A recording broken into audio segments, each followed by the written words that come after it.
A lovely good afternoon to everybody watching me from wherever you're watching me.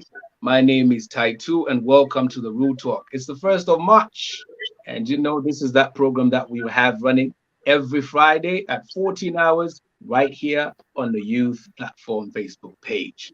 So today we're going to be looking at the misuse of emergency contraceptives among young people and the consequences.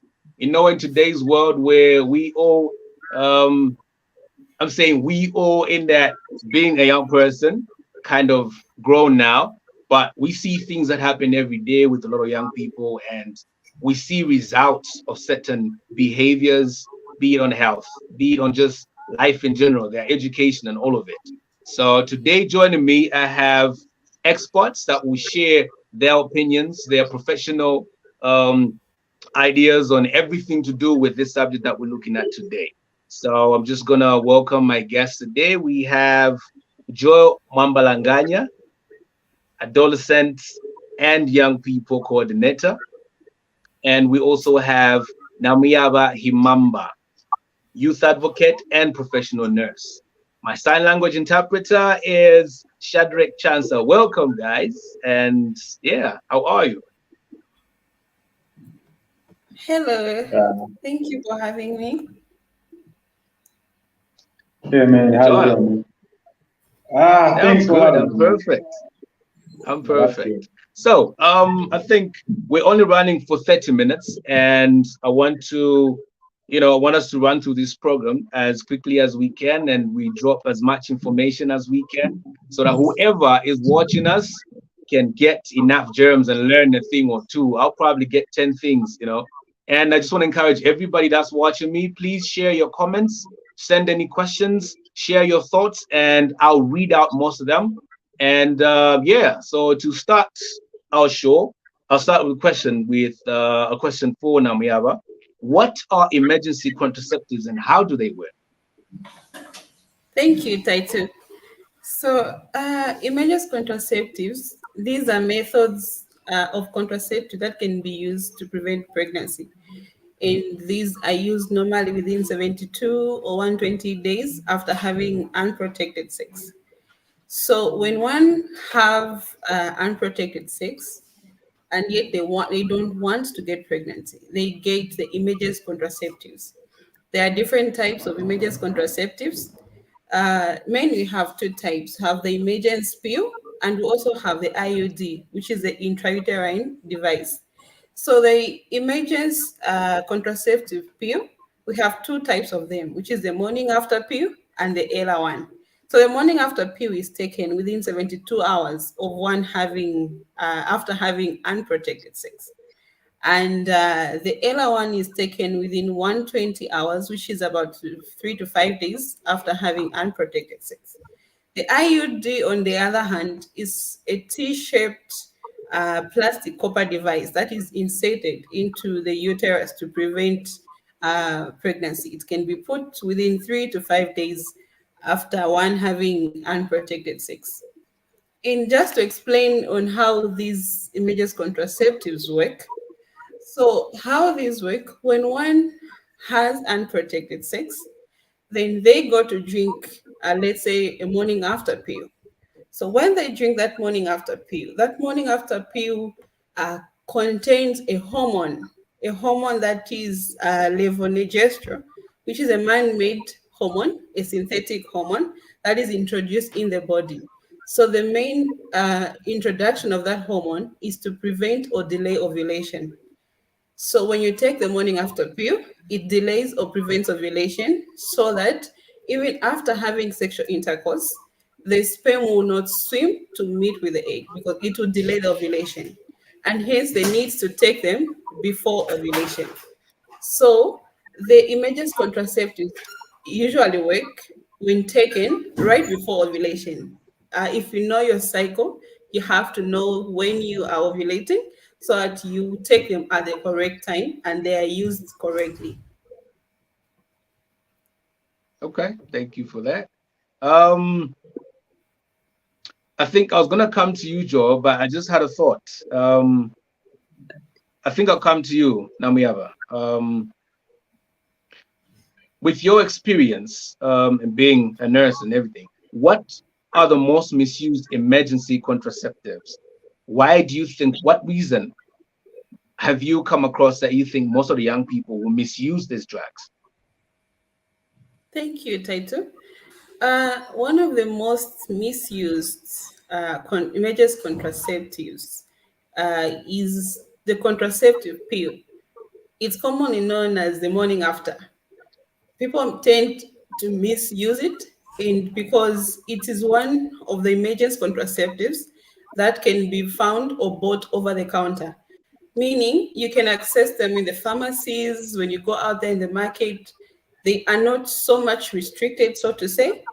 So young people tend to find it easy, or rather, let me say, people tend to find it easy to access this pill. They just go and buy it off the market and use it.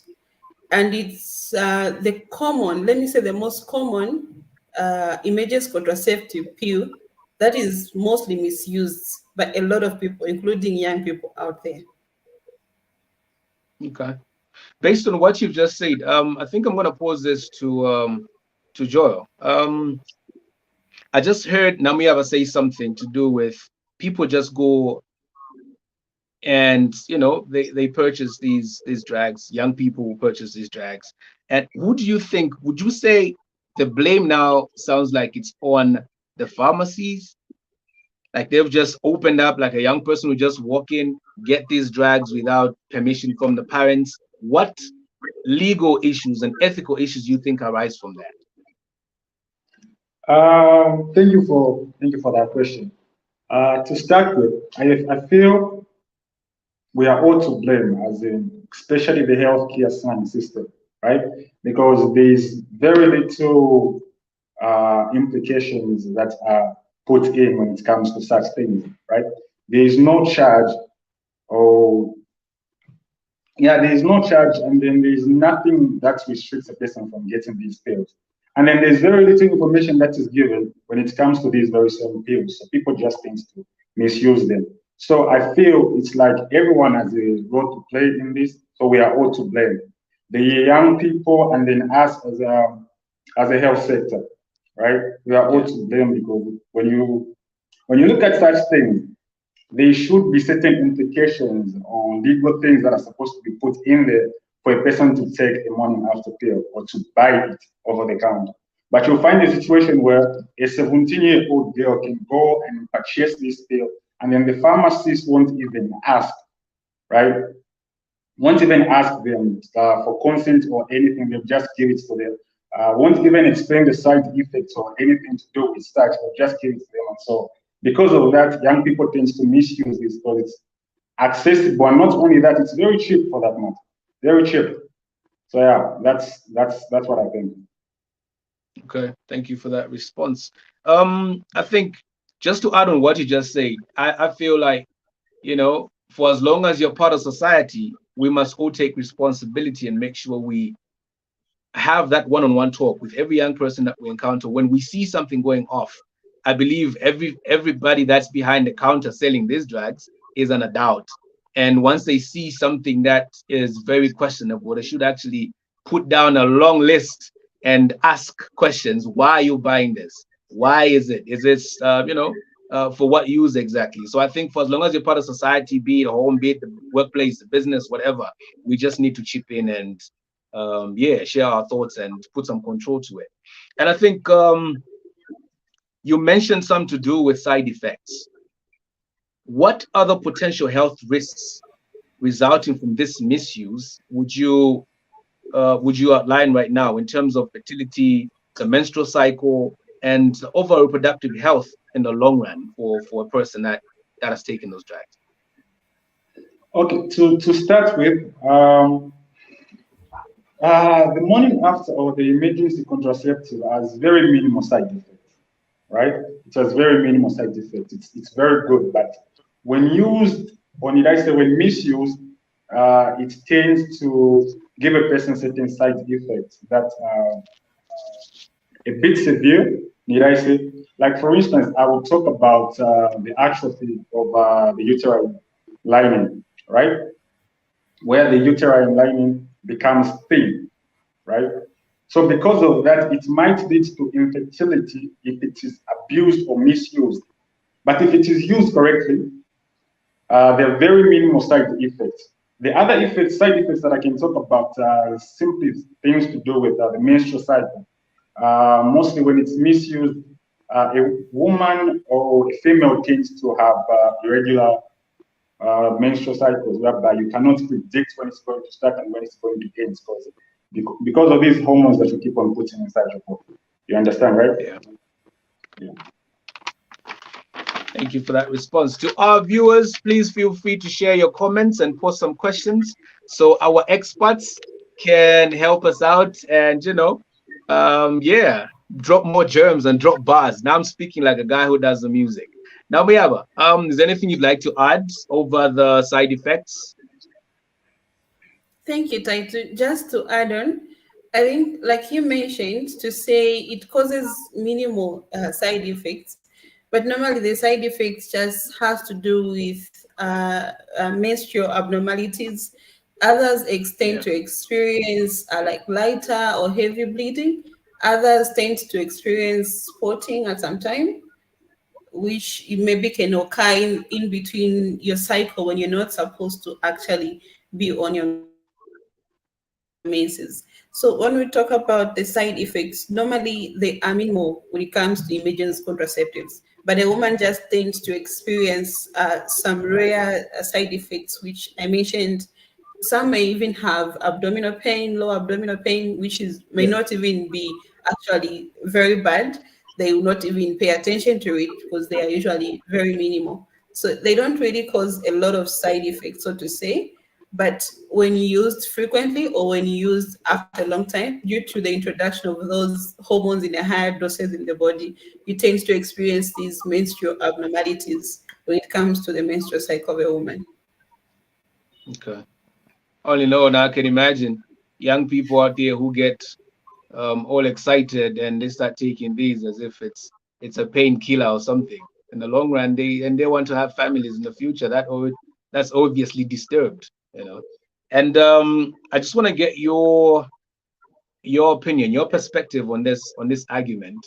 Some may say the emergency contraceptives will prevent early pregnancy in young people, and some will say no, this will only encourage careless sexual behavior. What are your thoughts on that?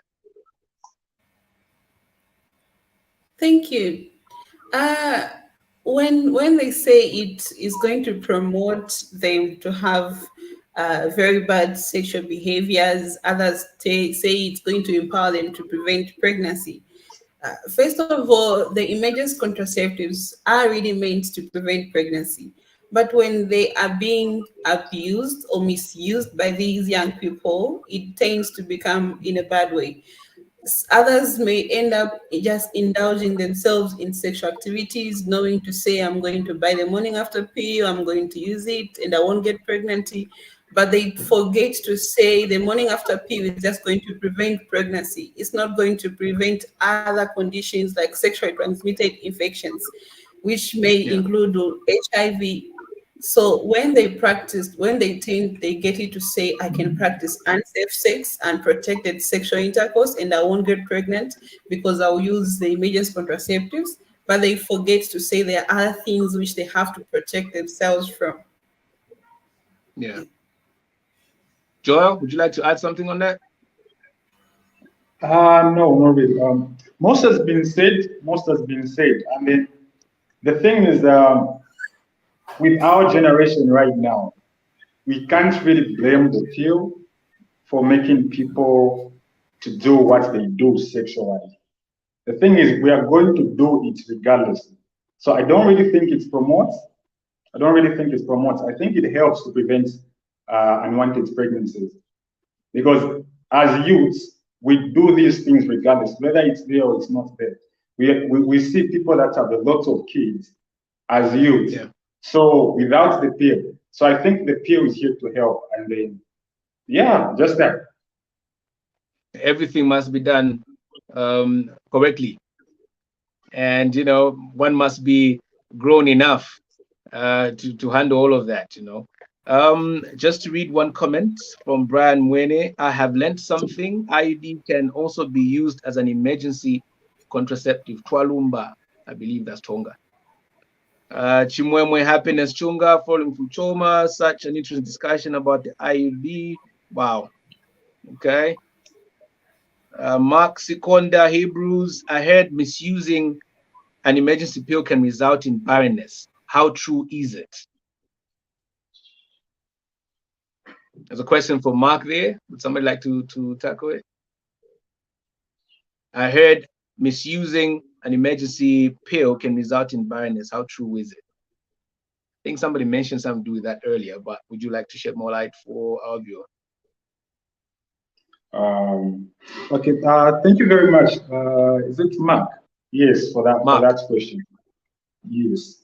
So, like my fellow guest said, it has very minimal side effects, as in very minimal. You get it. And then some literature actually supports that case that it might cause thinning of the uterine, what is the uterine lining and stuff, which might cause that. But the thing is, there's very little evidence to support that. You get it? There's very little evidence to support that. Overall, there are very minimal side effects. And then for the pill to actually reach to that extent, that means that they misused like several. Because just taking the pill on its own within a few months can't really cause that. The body has a miraculous way of repairing itself. So as in just causing infertility just like that, there's very little there is very little scenario research that supports that. There's very little information that actually supports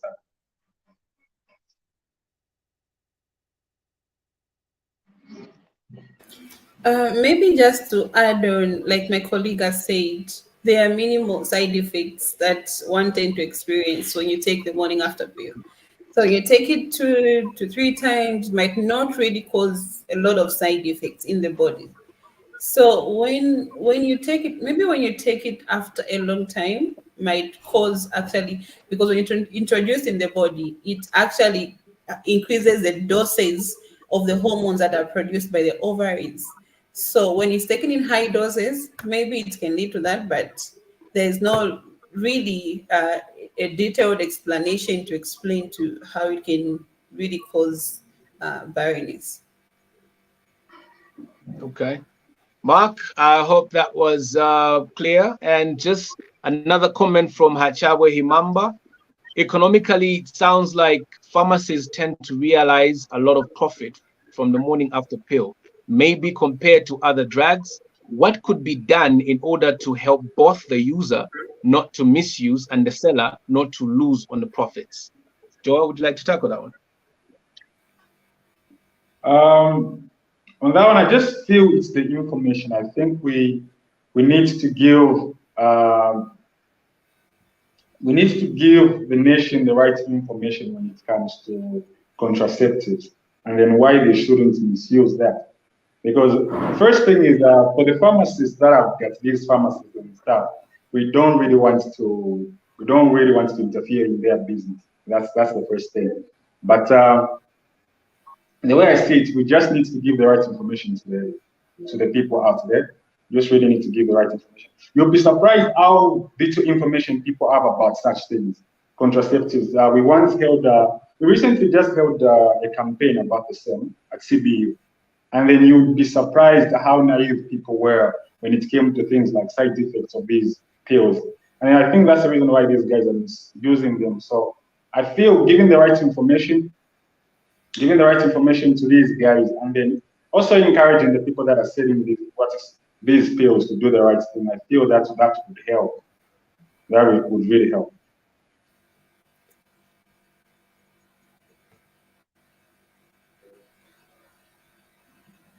Okay, so just to add on what my colleague has said, so when it comes to the misuse of these emergency contraceptives, when you look at the pharmacies, they are actually making money, but they are doing their business. But I think we need to spread more information out there about contraceptives and their side effects. I think if a lot of young people get to know other options of contraceptives, so that they don't always have to run for the emergency contraceptives. If they can learn on how and where they can access other methods of contraceptives that they can use not just for emergency, but they can be used in like 3 months, in 3 years, in 12 years. I think they will not always opt for the emergency contraceptives. So when we tend to create more awareness about other methods of contraceptives, about other contraceptives which they can access from the health facilities, which they can actually be using. And that is even less costly, because when you get one, you might have it maybe for the next 3 months, which might not require you to always go for the morning after pill.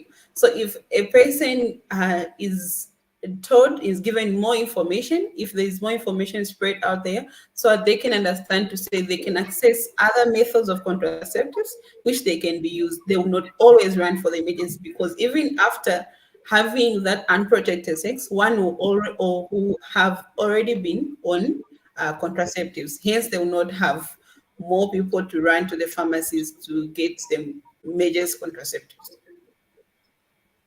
Okay. I think I lost you guys for a bit. You know, network has its things sometimes, but I'm back now. Um, Joel, how can young women be empowered to see contraception as not a remedy for crisis, but a holistic healthcare and path to achieving their goals and dreams?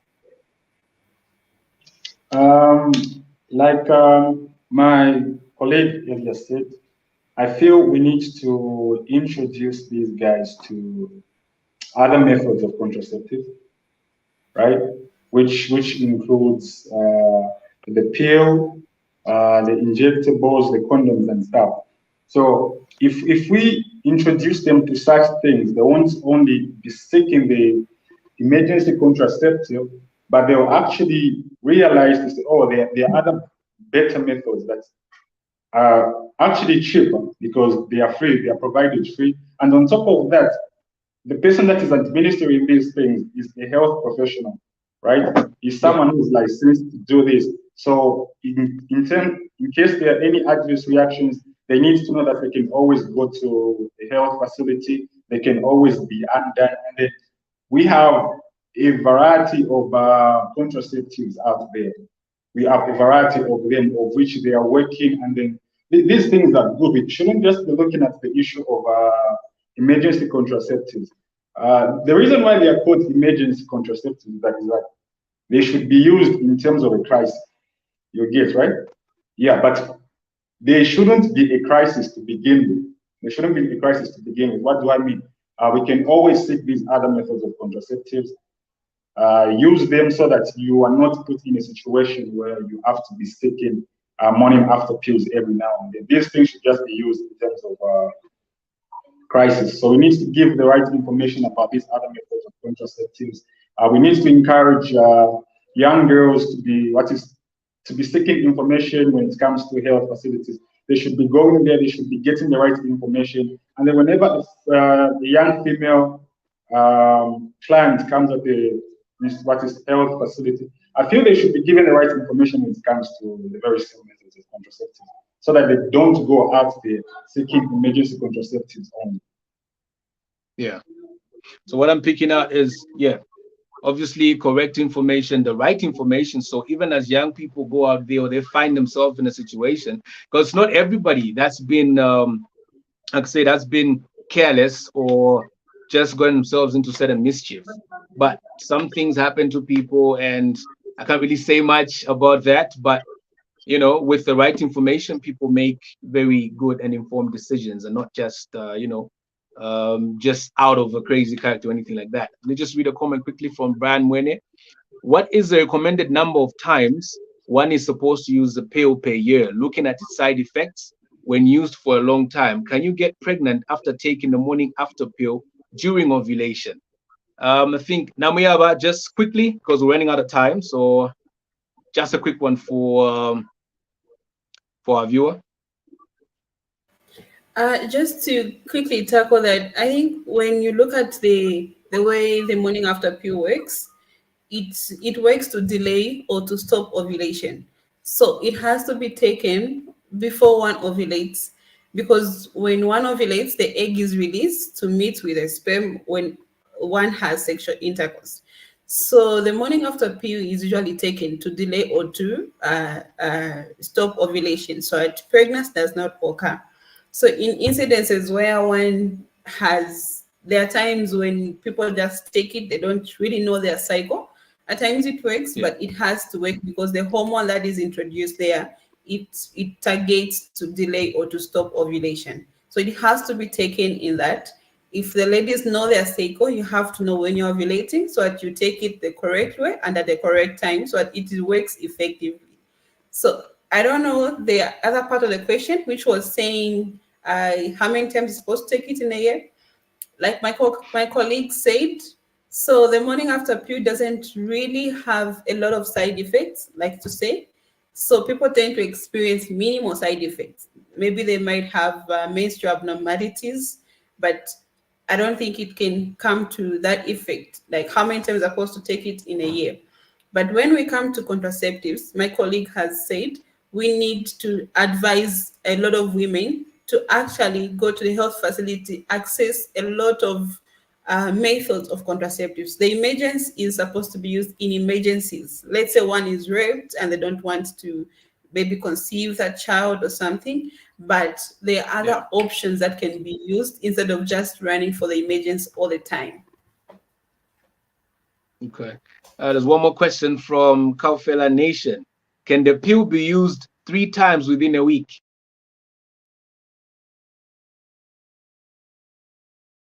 Joel, would you like to come in on that one?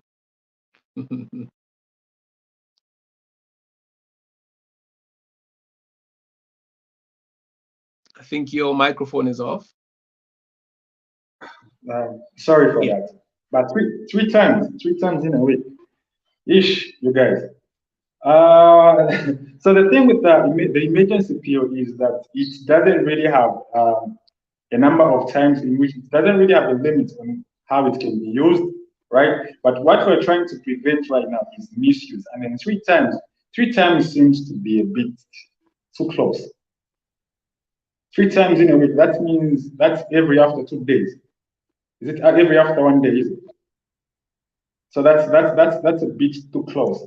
If yeah, it can be used like that, but that's what we're trying to prevent.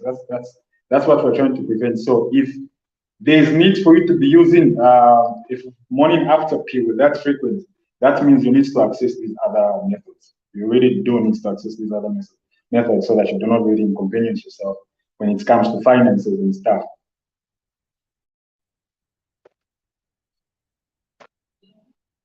Another question from Jeff J. Muya.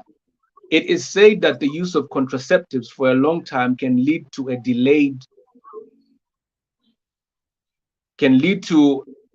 delayment in conceiving.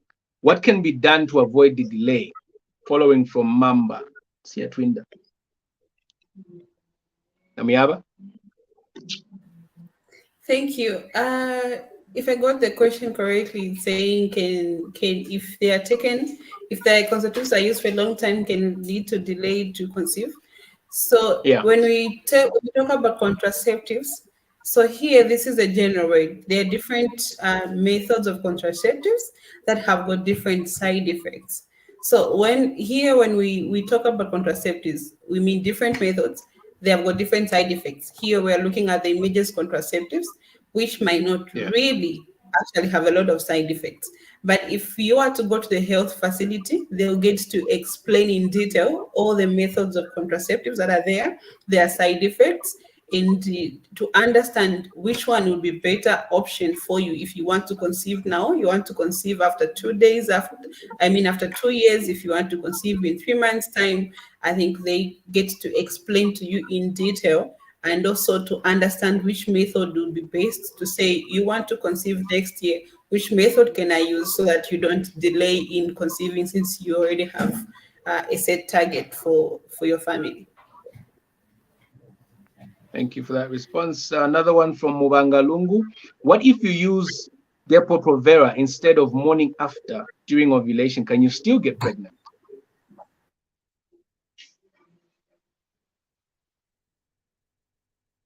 Joel, you come in on that one? Okay. Well, it actually depends. It really depends. Like we said, so Depo is actually one of the contraceptives that are found there, which is injectable, right? So with that one, it is not really an emergency contraceptive, but it is a very good drug. If you happen to get the very same contraceptive, they'll tell you everything. They'll educate you on what time you need to, what is like the time that has to be elapsed before you can have protected sexual intercourse. But no, it can't be used as an emergency contraceptive according to the literature that I have. It can't be used as an emergency contraceptive. Okay. One more question from Micho Zulu. I'm loving the way the panel is responding to questions. This is a very knowledgeable team and the perfect one for such a crucial topic.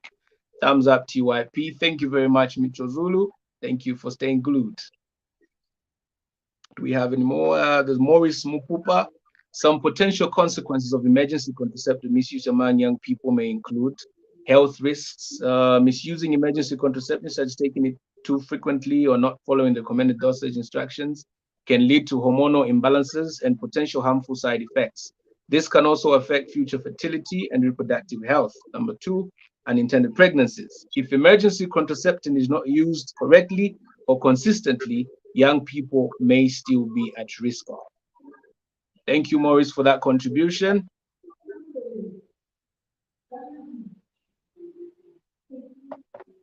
Just see if we have any more questions. Bundani Clevin. Ooh, struggling to pronounce the name, but Gambo. Ziambo. EC can only be used once in a month. Okay. I'm trying to figure out if that was a question or contribution. EC. Namiaba. EC can only be used once a month. I think he meant emergency contraceptives can only be used once in a month.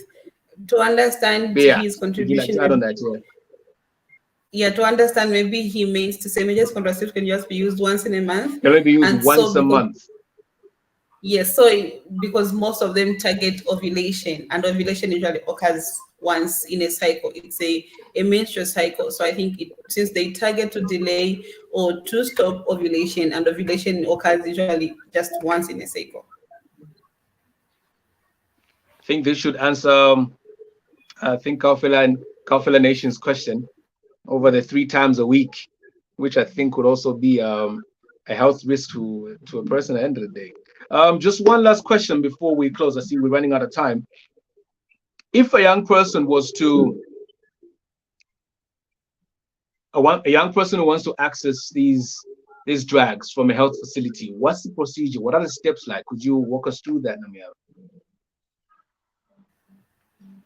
Thank you. So if a young person wants to actually access contraceptives, I'm not sure if it has to be just emergency contraceptives, but if he has to access, let's say, all the methods of contraceptives, I think they can walk to the health facility and see a health provider, a nurse, a midwife, who can actually give them details on the different methods of contraceptives.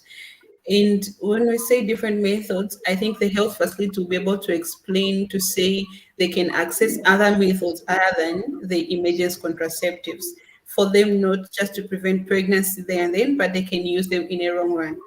So I think the young people can go to the health facility there and see a health, more information, and get to decide what method that they can use. Okay, thank you for that. Joe, just a quick one before we close. I think I would want to ask you to add your closing remarks on this one as well. Um, how can we encourage the safer use of these contraceptives and at the same time make sure it's not discouraging people to seek advice or seek help in using these contraceptives? And your closing remarks after you respond to that. I think my colleague tackled that one earlier, but the thing is, the emergency contraceptive is not bad. No wonder it has been put there, no wonder it has been allowed. You understand, right? Yeah. It is actually something that's good. We're supposed to use it, but what we're trying to discourage here is the misuse of it. It has a lot of benefits. So people shouldn't really be discouraged, and then they shouldn't really feel as if they shouldn't use this pill. They should use this pill. That's the reason why it is there. That's the reason why it is even affordable. What we're trying to discourage right now and right here is the misuse of the pill. You understand? Yeah. Yeah. So what I feel is then when it comes to information, I feel we're not really to. I think we lost Joel for a bit. We need to. Okay. Okay. So we really need to encourage people to be using this, but we need to encourage them to be using it correctly. What do I mean? There's very little information out there in the society about the self. So I feel such programs should be presented like in this way, and they should be presented on radio stations and any other platform in which the youth can actually access such information, so that they don't really feel discouraged, because we're not trying to discourage us. What we are trying to do is to promote and give the right information to the youth. Thank you. Okay. Namiyaba, your closing remarks? Thank you, Taito. I think, like my colleague has said, we need to create more awareness. We need to give information out there, especially to the young people, to tell them that it's not only the emergency contraceptives, but they can access other methods of contraceptives that they can actually use instead of always run for the emergency. But we have to give them the correct information. They have to go to the health facility where they can access this information and choose from the numbers or the options of other methods which are out there. Thank you, Taito. Thank you very much for that. Everybody that's been tuned in and remained faithful to the Real Talk, thank you so much for joining us. I mean, information and information and information. I believe I come from that era where we had a lot of people in our families and just elderly people out there that will always say, don't do this, do not engage in that, do not find yourself in situations that will harm your future or jeopardize the lives of anybody else that is linked to you. So I think, dear young person, look at the theme for the day: misuse of emergency contraceptives among young people and its consequences. Just the last word, consequences, should worry you. Do not get yourself involved into things that you're not ready for, because you might just damage and ruin your body. We know, yes, there's things that happen in this world that you have no control over. For example, people that get raped, and there's a debate on how things should proceed from there. But don't just get crazy and because, yeah, you only live once, let's just have fun. No. Whatever decision you make today gets to affect your future. It affects the next person. So be responsible for everything that you're going to do. So everybody that's part of society, I think this is something that affects all of us. We must join hands, unite with the health providers, the policymakers, everybody that's the who's who in this country, in this world. Let's just partner with them and give out the right information so that we save our world, we save our futures, we save the young people that we have guidance over. So thank you for joining me on this session of The Real Talk. I'll see you next Friday, 14 hours, and keep it locked. Taitu, that guy with a bandana, signing up. And thank you so much to the guests for joining me. Namiyaba, Imamba, Joel. Yes, you asked me to just say Joel. I need to get your name correctly. I don't want to get in trouble. Mwambalanganya, thank you so much for joining. Our interpreter, Shadrach Chansa. Thank you so much. I'll see you next week. Cheers.